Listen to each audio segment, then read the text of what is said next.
Boabu ni mbwa ambao nafikiri wanaongoza duniani kwa kupenda familia. Tumekuja kujua mambo mengi kuhusu Borbals.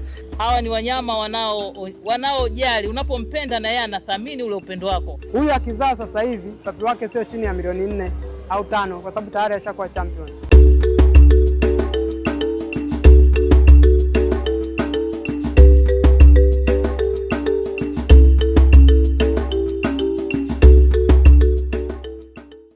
Wakati watu wengi wanafikiria kilimo, ufugaji wa kuku, mbuzi, ng'ombe au nguruwe, kuna sekta nyingine ambayo bado haijapewa uzito unaostahili: ufugaji wa mbwa wa kisasa na wenye ubora wa juu.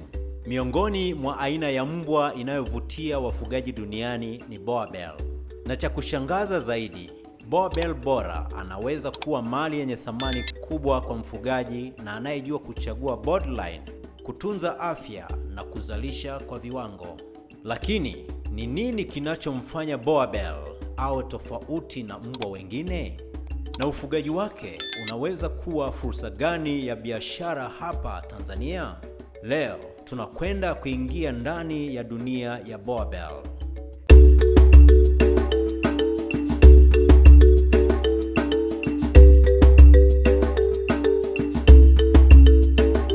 Je, Boerboel ni mbwa wa aina gani?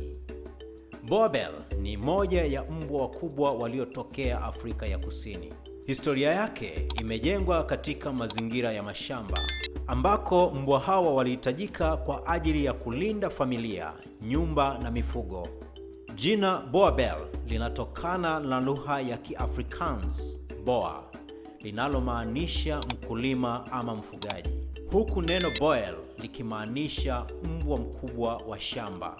Katika kipindi cha wakulima wa Ulaya nchini Afrika ya Kusini maarufu kama Boers, walikuwa wakianzisha makazi na mashamba makubwa. Wakati huo huo, walikabiliwa na changamoto ya uvamizi wa mashamba kutoka kwa wenyeji ambao walikuwa wakipinga watu weupe kumiliki mashamba. Hivyo walifanya uvamizi kwenye mashamba yao na hata kufanya uvamizi kwenye familia zao. Vilevile walikabiliwa na changamoto ya kupambana na wanyama wakali katika mashamba yao. Hivyo walihitaji mbwa mwenye uwezo mkubwa kwa ajili ya kulinda nyumba na familia, kulinda mifugo dhidi ya wanyama wakali, kufanya doria kwenye mashamba makubwa, na wakati huo huo walihitaji mbwa mwaminifu na mwenye utulivu kwa familia. Mbwa mbalimbali wenye nguvu waliingizwa nchini Afrika Kusini, lengo kupata mbwa mwenye mchanganyiko wa nguvu, ujasiri, akili, utulivu, uaminifu na uwezo wa kulinda. Hatimaye, kupitia uchaguzi wa vizazi kwa vizazi, wakulima waliendeleza mbwa mkubwa mwenye nguvu, akili, stamina na uwezo mkubwa wa ulinzi ambaye leo tunamjua kama Boerboel. Unaweza kumwona Boerboel kama mbwa mkubwa tu, lakini nyuma ya nguvu, ukubwa na muonekano wake kuna fursa kubwa ya biashara ambayo wafugaji wengi Tanzania bado hawajaigundua.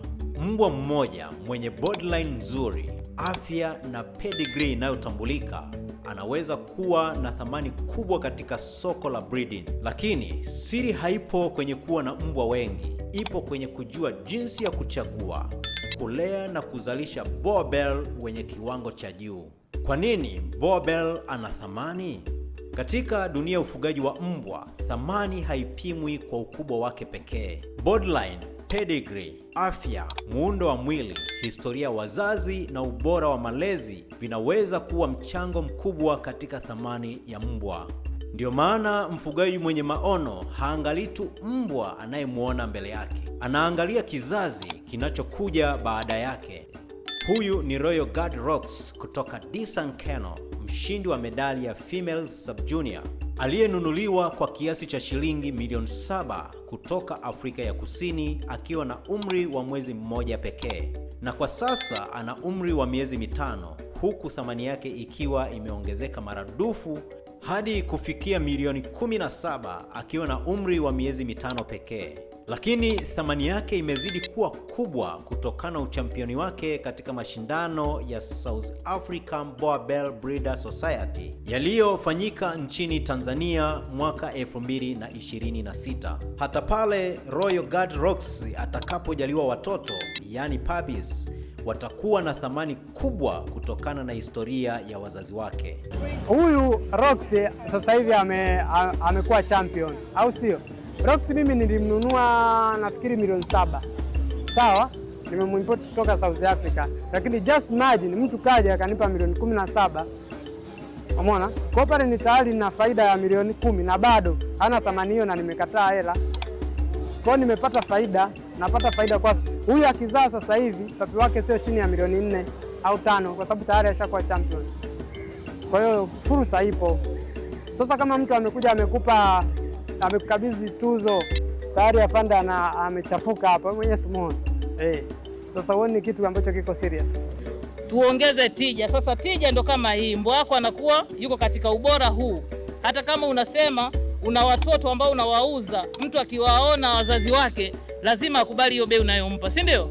Lakini mbwa huyu akiwa hana afya njema, hata yule unayemtangazia biashara, hata kama hao watoto wangekuwa wazuri kiasi gani, hawezi kuona thamani ya huyu mbwa, si ndio?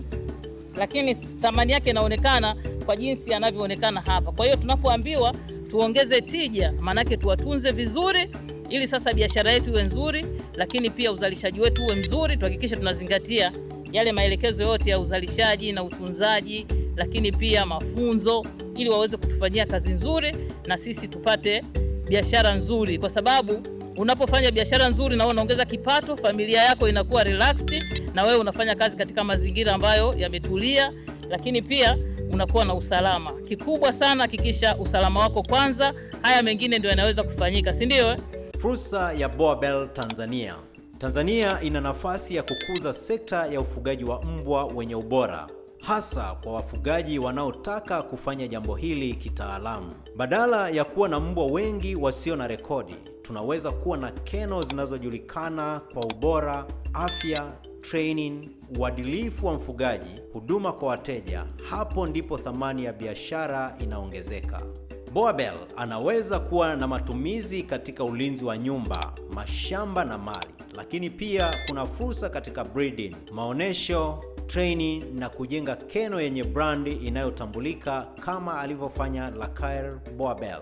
Baada ya Max kuibuka mshindi wa jumla, yani Dog of the Year, katika mashindano ya South African Boer Bell Breeder Society yaliyofanyika nchini Tanzania mapema mwezi Agosti 2026. Kama Lirka Bobels, Maximus kushinda, ningefurahia kusema asante kwa Josera, mdhamini wetu mkuu, Kenzo Pet na Animex na breeders wote waliotokea. Tumekuja kujua mambo mengi kuhusu Bobels na namshukuru sana Mwenyezi Mungu kwenye tunzo hizi tulizopata.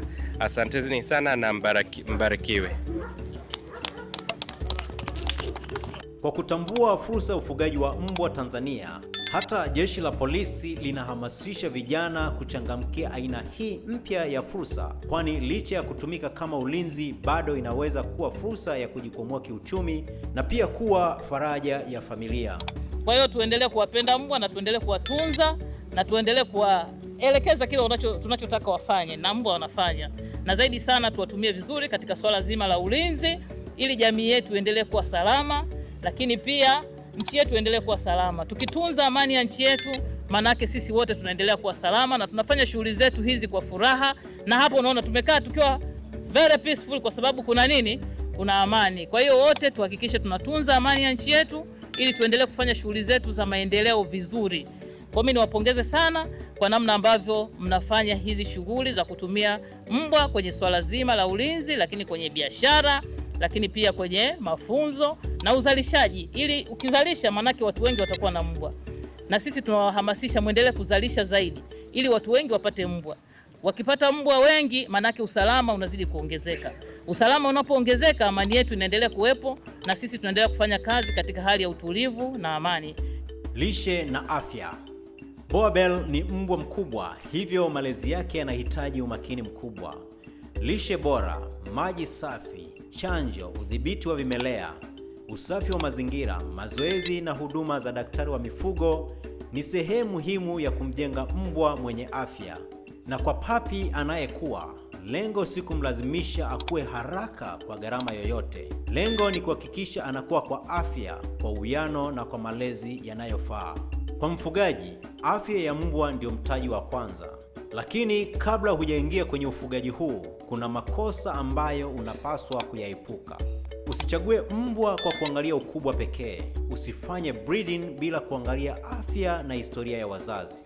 Usipuuze socialization na obedience training. Usiweke papi kwenye lishe isiyofaa kwa sababu tu unataka awe mkubwa kwa haraka. Na usiamini kila tangazo linalosema Boabel wa bei kubwa bila kuthibitisha afya na historia ya mbwa. Kama umejifunza kitu kipya kupitia video hii, bonyeza like, subscribe na share ili ujumbe huu uwafikie wafugaji wengine.